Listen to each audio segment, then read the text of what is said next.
أعوذ بالله من الشيطان الرجيم. بسم الله الرحمن الرحيم. الحمد لله رب العالمين بارئ الخلائق أجمعين باعث الأنبياء والمرسلين محمد وعلى آله الطيبين الطاهرين. أما بعد فقد قال الله تبارك وتعالى في القرآن المجيد: بسم الله الرحمن الرحيم. يا أيها الذين آمنوا كتب عليكم الصيام كما كتب على الذين من قبلكم لعلکم تتقون۔ ہماری گفتگو کا سلسلہ ماہ مبارک رمضان میں مولا کائنات امیر المؤمنین امام المتقین حضرت علی بن ابی طالب علیہ السلام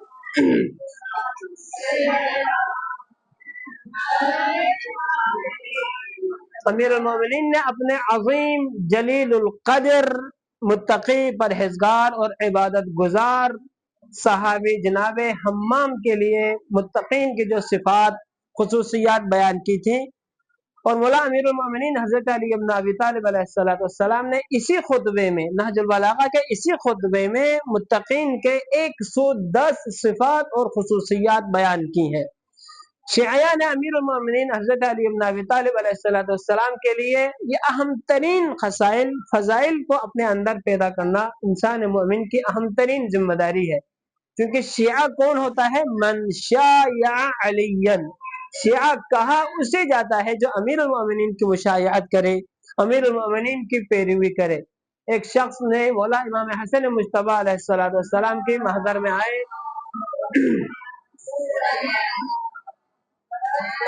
مولا امام حسن مجتبی سے بیان فرمایا: مولا انا من شیعتکم، میرا مولا ہم آپ کا شیعہ ہے۔ امام حسن مجتبی نے اس کی سرزنش کی، کہا کہ ہمارے شیعہ میں سے ہے یا ہمارے دوستدار یا محبت رکھنے والوں میں سے ہے۔ پھر مولا امیر المؤمنین حضرت امام حسن مجتبی علیہ السلام نے خصوصیات بیان کی۔ شیعہ وہ ہوتا ہے جو امیر المؤمنین حضرت علی بن ابی طالب علیہ السلام کی اطاعت کرے، امیر المؤمنین کی پیروی کرے، امیر المؤمنین حضرت علی بن ابی طالب علیہ السلام کے اقوال اور فرامین پر عمل کرے، وہ شیعہ ہوتا ہے۔ تو شیعہ صرف زبان سے ہم امیر المؤمنین کے ولایت کا اقرار کرنا یہ کافی نہیں ہے، بلکہ خود مولا امیر المؤمنین نے نہج البلاغہ میں بیان فرمایا ہے کہ یہ مجھ علی کے لیے صرف یہ فخر کی بات نہیں ہے کہ علی کو ہم مانتے ہیں یہ ہمارے لیے، بلکہ فخر کی بات یہ ہے کہ ہمارا امام مولا امیر المؤمنین کہ ہمارے لیے ضروری کہ ہم ان کی اقتداء اور ان کی پیروی کریں۔ اور شیعہ کسے کہا جاتا ہے؟ من شایع علیًا، جیسا کہ قرآن مجید میں بہن ہمیں کہا جاتا ہے کہ شیعہ ایک ایسا فرقہ ہے جو پیغمبر مکرم اسلام کے بعد وجود میں آیا ہے، جبکہ یہ ساری جو دوسرے مذاہب دوسرے مکاتب ہیں وہ بعد کی وجود میں آنے والی مذاہب ہیں جو بعد میں تخلیق شدہ ہے۔ شیعہ ہی وہ مذہب ہے جو اسلام کی قرآن مجید کے نزول کے ساتھ ساتھ پیغمبر خاتم کی رسالت کا اعلان ہوتے ہی جس مکتب کو اولویت حاصل ہے وہ مکتب مقدس تشیع ہے، بلکہ اسلام کا اصلی ترین عنوان، اصلی ترین ٹاپک، اصلی ترین موضوع ہی مکتب مقدس تشیع ہے، بعد میں آنے والا کوئی مذہب نہیں ہے۔ دوسرے جو مکاتب ہیں، کوئی امام شافعی بعد میں آ کے مکتب شافعی کی بنیاد رکھتی ہے، امام احمد بن حنبل نے ان مکتب کی بنیاد، حنبلی مکتب کی بنیاد ہزاروں صدیوں سال بعد آنے والے اسی مکتب کی بنیاد رکھی ہے۔ بلکہ معروف ہے نا، امام ابو حنیفہ کا معروف قول کیا ہے؟ لولا السنتان لہلک النعمان، امام ابو حنیفہ کا اصلی نام نعمان ہے، تو کہا اگر میں 2 سال امام جعفر صادق کی شاگردی میں اختیار نہ کرتا، اللہم صلی علی محمد، تو میں ہلاک ہو جاتا، یعنی نعمان ہلاک ہو جاتا اگر 2 سال مولا امام جعفر صادق کی میں شاگردی اختیار نہ کرتا۔ تو خلاصہ یہ ہے کہ مکتب تشیع اسلام کا اصلی ترین عنوان مکتب تشیع ہے۔ فرقہ ناجی نجات یافتہ جو فرقہ ہے وہ مکتب مقدس تشیع ہے۔ اور شیعہ انسان خود پیغمبر کے زمانے میں شیعہ کی جو اصطلاح ہے، جو ٹرم ہے، وہ پیغمبر کے زمانے میں بھی رائج تھا۔ قرآن مجید میں بھی ہے وَإِنَّ مِن شِيعَتِهِ لَإِبْرَاهِيمَ، بتحقیق حضرت نوح علیہ السلام کے بعد آنے والے انبیاء میں حضرت ابراہیم علیہ السلام ہے، جو موجودہ جو انسانی جنریشن ہے وہ حضرت نوح کی اولاد میں سے ہے، حضرت نوح کے دو فرزندوں کے ذریعے سے موجودہ بشری سلسلہ دنیا میں پھیلا ہے۔ تو حضرت نوح کے بعد جو انبیاء ہیں ان میں سے حضرت ابراہیم، تو سورہ مبارکہ صافات میں یہ لفظ آیا ہے وَإِنَّ مِن شِيعَتِهِ لَإِبْرَاهِيمَ، بتحقیق حضرت ابراہیم علیہ السلام مشایعت کرنے والے، پیروی کرنے والے اور قدم قدم پہ چلنے والے ہیں حضرت کیا ہے نوح نبی اللہ علیہ السلام، چونکہ شریعت کی جو آغاز اور ابتدا حضرت نوح نبی اللہ کے زمانے سے ہوئی۔ یہ باتیں خاص کر اسٹوڈنٹ کے لیے کام آئے گی، شریعت کی ابتدا کہاں سے ہوئی ہے، کس نبی کے زمانے سے شریعت کا آغاز ہوا ہے، تو حضرت نوح نبی اللہ کے شرع لکم من الدین ما وصى به نوحا، اور ہر زمانے میں شریعت مختلف ہوا کرتے تھے، یہاں تک کہ آخری نبی آخری رسول حضرت خاتم الانبیاء والمرسلین محمد مصطفیٰ صلی اللہ علیہ وآلہ وسلم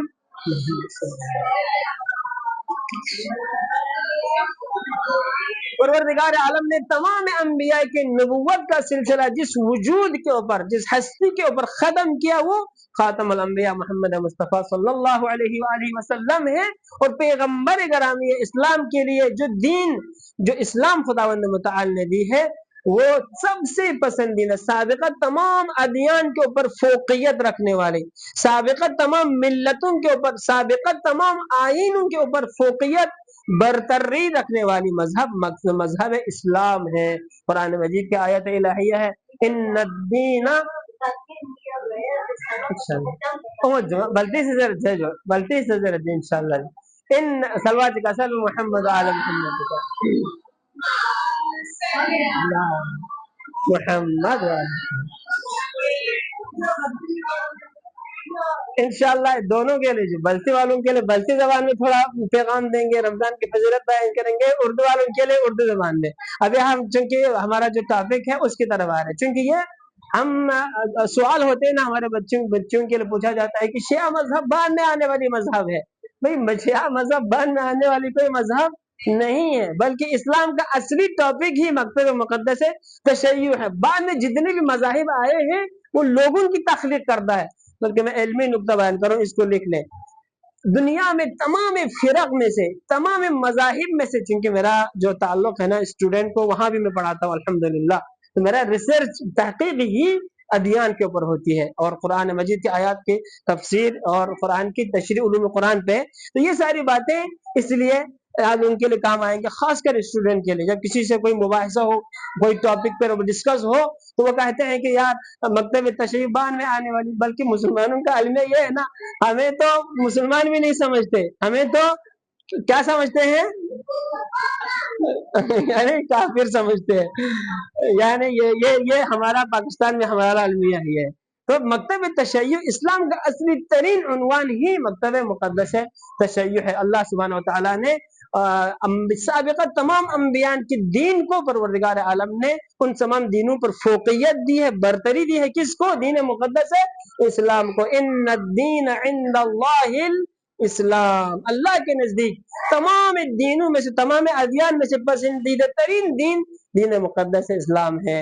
وَمَن يَبْتَغِي غَيْرَ الْإِسْلَامِ دِينًا فَلَن يُقْبَلَ مِنْهُ، اگر اسلام کے علاوہ کسی اور آئین کو، کسی اور اصول اور دین کو اگر کوئی لے کر آئے تو ہرگز ان سے قبول نہیں کیا جائے گا۔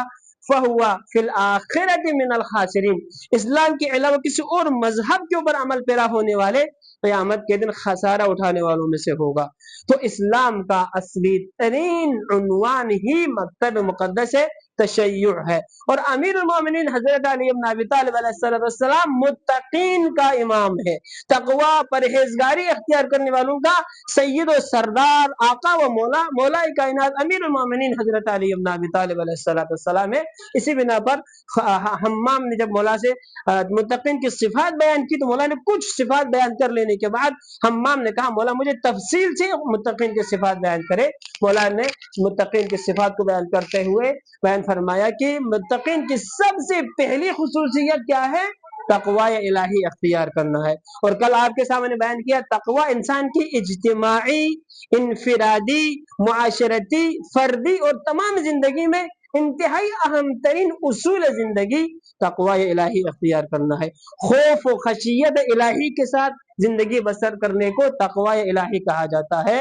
تقوی الہی سے مراد ہاتھ میں تسبیح لے کر مصلی بچھائے رو بقبلہ رہنا نہیں ہے، زندگی میں اسٹرگل کرنا ہے، محنت کرنی ہے، کوشش کرنے ہے، بچوں کی تربیت بھی کرنی ہے، گھر والوں کو کھانا بھی پکانا ہے اور افطاری کا بھی اہتمام کرنا ہے، سحری بھی پکانا ہے، جھاڑو بھی دینا ہے، برتن بھی کرنا ہے، خوف و خشیت الہی کو دل میں بھی رکھنا ہے، قرآن کے آیتوں کی تلاوت بھی ہونی ہے، کیونکہ تقوی انسانی زندگی بسر کرنے کا اصول ہی تقوی الہی ہے۔ تو مولا امیر المومنین نے خطبہ متقین میں بیان فرمایا کہ تقوی کی اہم ترین خصوصیت انسانی زندگی میں تقوی الہی اختیار کرنا ہے، اور جو متقی ہوگا، جو تقوی اور پرہیزگار ہوگا، اللہ سبحانہ و تعالی اسی انسان کے ہمراہ ہوگا۔ ان اللہ مع الذین اتقوا، اللہ سبحانہ و تعالی تقوی الہی اختیار کرنے والوں کے ہمراہ ہوتا ہے۔ ومن یتق اللہ یجعل له مخرجا، قرآن کی آیت ہے یہ تقوی کے بارے میں۔ جو شخص تقوی الہی اختیار کرے، اللہ سبحانہ و تعالی کی ذات اس کو مشکلات مسائل میں کبھی مبتلا ہونے نہیں دیتا۔ یہ الگ ہے، آزمائش آتی ہے، مسائل مشکلات انسانی زندگی کا حصہ ہے، لیکن جو تقوی اختیار کرے گا اللہ سبحانہ و تعالی کی ذات اس کو نکلنے کا راستہ بنائے گا۔ ہمارا ایک استاد ہوا کرتا تھا، خداوند متعال کی ذات ماہ مبارک رمضان میں اس کے قبر کو روشن و منور فرمائے، اس کے درجات کو بلند فرمائے۔ قبلہ شیخ محسن علی نجفی رحمۃ اللہ علیہ فرمایا کرتے تھے، جو تقوی الہی اختیار کرے گا زندگی میں کبھی تنگ گلی میں وہ نہیں پھنسے گا، یعنی تنگ گلی میں اس انسان کبھی نہیں پھنسے گا جو تقوی الہی اختیار کرے، خوف و خشیت الہی اختیار کرے، اس انسان کی زندگی شاندار ہوگی، اس انسان کی زندگی سکون اور خوشحالی میں گزرے گی جو اپنی زندگی کا شیوا تقوی الہی کو اختیار کرے۔ درود پر محمد و آل محمد پر۔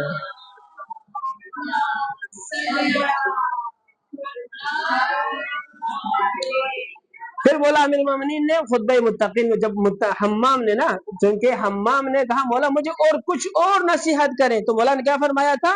فَإِنَّ اللَّهَ سُبْحَانَهُ وَتَعَالَى خَلَقَ الْخَلْقَ حِينَ خَلَقَهُمْ غَنِيًّا عَنْ طَاعَتِهِمْ، اللہ سبحانہ وتعالی نے مخلوقات کو اس انداز سے، اس کیفیت میں خلق کی جبکہ اللہ کسی مخلوق کو خلق کرنے کا محتاج نہیں تھا۔ اللہ کی ذات بے نیاز ہے، کسی کا محتاج نہیں ہے، کسی انسان کی عبادت کا، کسی بندگی کا محتاج نہیں ہے۔ پھر سوال کیوں اللہ نے ہمارے اوپر نماز اور روزے کو واجب قرار دیا؟ بلا وجہ ہم رمضان مبارک میں 30 دن کا روزہ کیوں رکھے؟ یہ اللہ کی ذات کے لیے کوئی اس میں فائدہ نہیں، ساری فائدہ انسانی زندگی کے لیے ہے۔ ابھی نیچے درس میں آج بیان کر چکا ہوں، اللہ کے رسول، آخری رسول حضرت محمد مصطفیٰ صلی اللہ علیہ وآلہ وسلم نے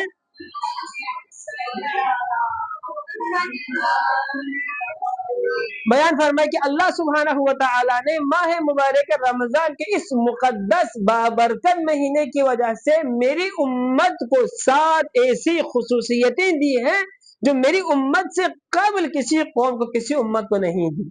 کتنی با فضیلت ہے، یعنی حضرت نوح، حضرت ابراہیم، حضرت موسیٰ، حضرت شیش، حضرت داؤد، یہ سارے انبیاء، ان انبیاء کو امت کو وہ فضیلت نہیں ملی جو مجھ نبی خاتم کی امت کو ملی ہے۔ سب سے پہلی خصوصیت کیا ہے؟ فم الصائم عند اللہ یعنی اطیب من المسک، انسان مومن روزہ دار، انسان مومن روزہ دار، جو مؤمنہ انسان یا مومن روزہ رکھتے اللہ کی خوشنودی کے لیے، اس انسان کے منہ کی جو خوشبو ہے وہ اللہ کے ملائکہ کے نزدیک مشک و عنبر کی خوشبو سے زیادہ پاکیزہ ہے۔ یہ روزہ رکھنے والوں کے لیے خصوصیت دی ہے اللہ نے۔ اسی لیے روایت میں ہے کہ جب انسان مومن روزہ دار، یعنی روایت میں ہے للصائم فرحتان، روزہ رکھنے والوں کے لیے 2 قسم کی خوشی ہے۔ ایک خوشی کس وقت ہے؟ عند الافطار، جب دن بھر اللہ کی خوشنودی کے میرے سامنے پڑا ہوا ہے، کھانا میں کھا سکتا ہوں، تیار شدہ کھانا آج کل کے زمانے میں فریج میں تیار پڑا ہوا ہے، فوراً سے وہاں سے لے سکتا ہوں، کھا سکتا ہوں، لیکن نہیں کھاتا، کس لیے؟ میرا رب کا حکم ہے، میرے خالق کا فرمان ہے، میرے معبود کا فرمان ہے کہ روزہ رکھو، اس لیے نہیں کہتا اس کی عظمت بن جائے اللہ کے نزدیک، اس کی وقار، اس کا مقام، اس کا منزل اتنا بلند ہو جاتا ہے، اس کے منہ کی خوشبو ملائکہ ملکوت کی زندگی بسر کرنے والے کے لیے مشک و عنبر کی بو سے بھی زیادہ خوشبودار بن جاتے ہیں۔ نور پر محمد عالم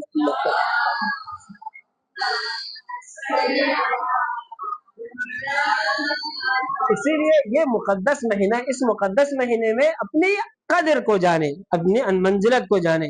روزہ دار وہ انسان ہے کہ جس کے اوپر رحمت کے ملائکہ اس انسان کے اوپر نازل ہوتے ہیں، اللہ کے رحمت کے فرشتے روزہ داروں کے اوپر نازل ہوتے ہیں، ہزاروں لاکھوں کروڑوں برکات جو انسان کی وہم و گمان میں بھی نہ ہو، ماہ رمضان کے اسی ایام میں انسان مومنین روزہ دار کو نصیب ہوتی ہے۔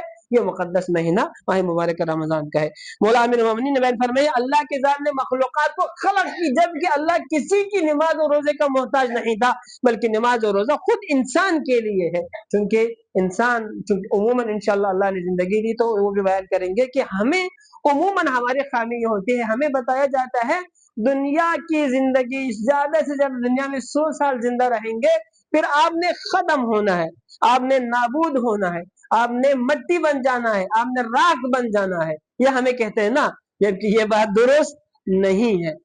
انسان کو خدا نے یہ وجود دی ہے نا، اس وجود کو نابودی اور فنا کبھی بھی نہیں ہے، اس کو بھی لکھ لیں، انسانی وجود کے لیے فنا اور نابودی نہیں ہے، بلکہ مولا امیر المومنین علی بن ابی طالب علیہ السلام نے بیان فرمایا اے انسان، خداوند متعال کی ذات نے اس انسان کو ہمیشہ زندہ رہنے کے لیے خلق کیا ہے، فنا ہونے کے لیے، نابود ہونے کے لیے خدا نے خلق نہیں کی ہے۔ تو پھر سوال یہ آتا ہے کہ ہمارے مرحومین دنیا سے گزر جانے کے بعد کہاں جاتے ہیں؟ تو حیات انسانی کی 3 قسمیں میں مختصر بیان کروں گا۔ انسانی زندگی کی 3 کیٹیگری اور 3 تقسیم ہے۔ پہلی تقسیم یہ ہے کہ ولادت سے لے کر موت تک کی زندگی، اس زندگی کو کہا جاتا ہے حیات طبیعی یا حیات مادی۔ کیا کہے؟ ولادت سے لے کر موت تک کی زندگی کو حیات مادی کہا جاتا ہے۔ پھر موت یعنی موت کے بعد سے لے کر قیامت کے دن تک کی زندگی کو حیات برزخی، آپ اور میں اس وقت زندگی بسر کر رہا ہے حیات مادی میں، ٹھیک ہے، انسان کے جسم اور روح کا جو ربط و تعلق ہے، تو اسی دنیا میں ہم مادی زندگی گزر رہا ہے۔ آپ اور میرے مرحومین جو ہم لوگوں سے پہلے گزر چکا ہے، وہ کس وقت کس عالم میں زندگی گزار رہا ہے؟ حیات برزخی، برزخ کی زندگی۔ برزخ کہا جاتا ہے درمیانی زندگی، ایک زندگی اور دوسرے زندگی کے درمیان کی جو زندگی ہے وہ برزخ کی زندگی ہے۔ ابھی ہم دنیا میں مادی زندگی میں ہے، اور قیامت کی زندگی اللہ کی تدبیر سے، مشیت سے آنے والی ہے۔ اس مادی زندگی اور قیامت کی زندگی کے بیچ میں ایک زندگی ہے جس زندگی کو حیات برزخی کہا جاتا ہے۔ قرآن کی آیت ہے نا وَمِن وَرَائِهِمْ بَرْزَخٌ إِلَى يَوْمِ يُبْعَثُونَ، اے لوگو اس دنیاوی زندگی کے ماورا، فنا اور نابود ہونے والی زندگی کے ماورا پیچھے ایک زندگی ہے جو حیات برزخی ہے۔ آپ اور میرے مرحومین اس وقت عالم برزخ کی زندگی گزار رہا ہے، اسی لیے تاکید ہوتی ہے نا کہ مرحومین کو یاد کیا کرو، ان کے لیے صدقات دیا کرو، روزانہ نہ صحیح تو 3 مہینے میں ایک، یا 1 مہینے میں ایک، یا 7 دن میں ایک مرتبہ آپ اور میرے مرحومین ہمارے گھروں میں آتے ہیں۔ اگر ہمارے گھروں میں نہ آئے، یا پرندے کی شکل میں، یا کسی بھی ترتیب سے ان کی روح ہمارے گھروں میں آتی ہے، اگر گھروں میں نہ آئے، ہمارے گھروں کے مقابلے میں آسمانی فضا میں آتے ہیں اور ہمیں پیغام دیتے ہیں فلا تغرنکم الدنیا کما غرتنی، اے لوگوں اپنے لیے قبر کی تنہائی، عالم برزخ کی زاد راہ مہیا کر کے اپنے ہمراہ لے آؤ، دنیا کے دھوکے میں نہ آنا۔ جس طریقے سے دنیا نے ہمیں دھوکہ دی ہے، ابھی تو جوانی کی زندگی ہے، جب بڑھاپا آئیں گے تو ہم کربلا کی زیارت کریں گے، ابھی تو جوانی کی زندگی ہے، جب ہمارا ہاتھ پیر ڈھیلا پڑ جائیں گے تب ہم حج کرنے جائیں گے۔ یا ہمیں یہ سمجھایا گیا ہے نا کہ جب ہاتھ پیر ڈھیلا ہو جائے، بڑھاپا کی عمر آ جائے، تب ہم حج کرنی ہے، زیارت کرنی ہے۔ یہ سارے اعمال کسی کے لیے موت کا کوئی وقت پتہ نہیں ہے، موت کا اللہ کی اذن مشیت جب آئے، نہ جانے 5 منٹ کے بعد میری موت واقع ہو، کیونکہ ہم نہیں جانتے، تدبیر مشیت الہی کے اوپر ہے۔ تو انسان کو ہر وقت آمادہ اور تیار رہنا چاہے۔ اسی لیے امام حسن مجتبی کا ایک حدیث ہے وَاجْعَلِ الْمَوْتَ نَصْبَ عَيْنَيْكَ، ہم لوگ موت سے کیوں ڈرتے ہیں؟ اس لیے کہ موت کے بارے میں ہم لوگ پتہ نہیں ہے بھئی موت کے بعد اصلی آپ کی زندگی، اصلی زندگی وہاں شروع ہونا ہے۔ یہاں پر ہمیں مسائل ہے، مشکلات ہے، پریشانی ہے، آفت ہے، اس زندگی میں کوئی پریشانی نہیں ہے اگر آپ اور میں نے اپنے لیے زاد راہ تیار کر رکھا ہے، اپنے لیے نیک اعمال، اپنے لیے جو زاد راہ تیار کر رکھا ہے، اس زندگی کے بعد ہی آپ کی زندگی خوشحال ہو جائے گی۔ تو یہ موت، اسی لیے موت سے نہیں ڈرنا چاہیے۔ درود پر محمد و آل محمد کے اوپر۔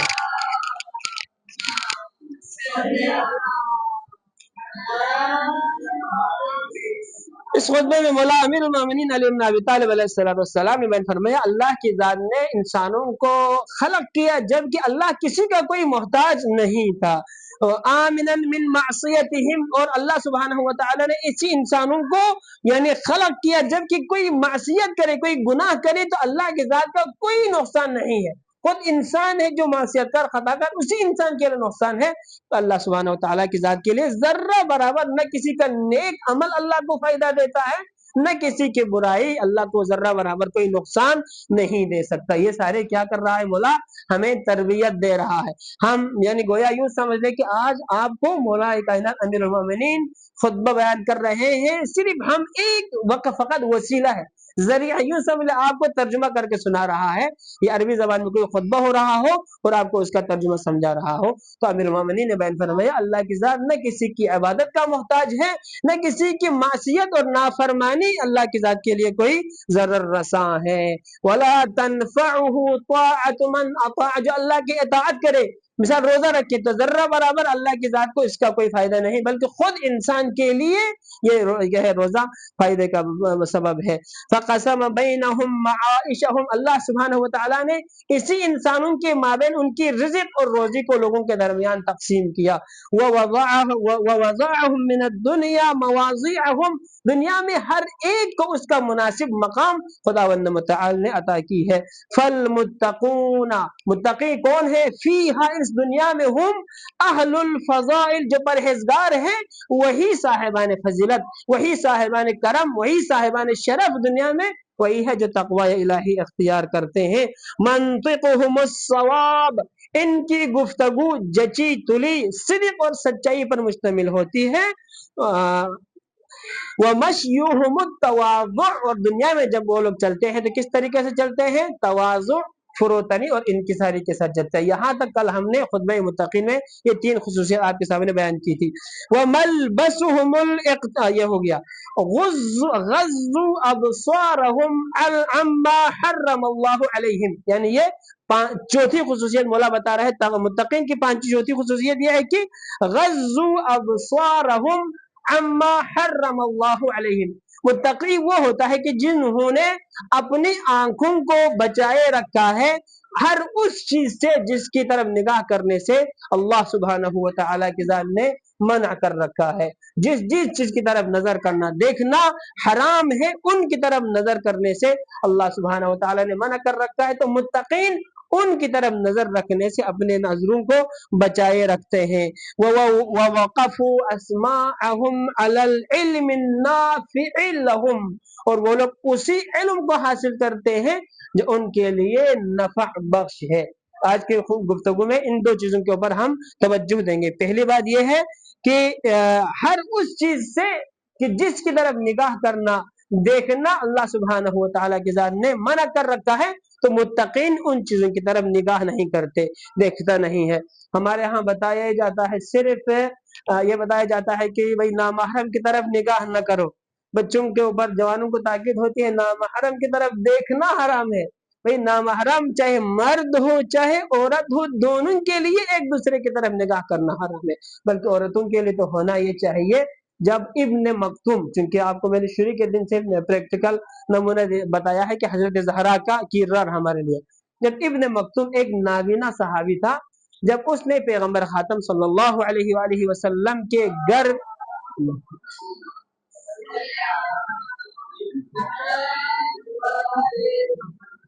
دستک دی تو حضرت صدیقہ کبریٰ فاطمہ الزہرا سلام اللہ علیہا نے دروازہ کھولنا چاہا تو کہا کہ کون؟ تو ابن مکتوم۔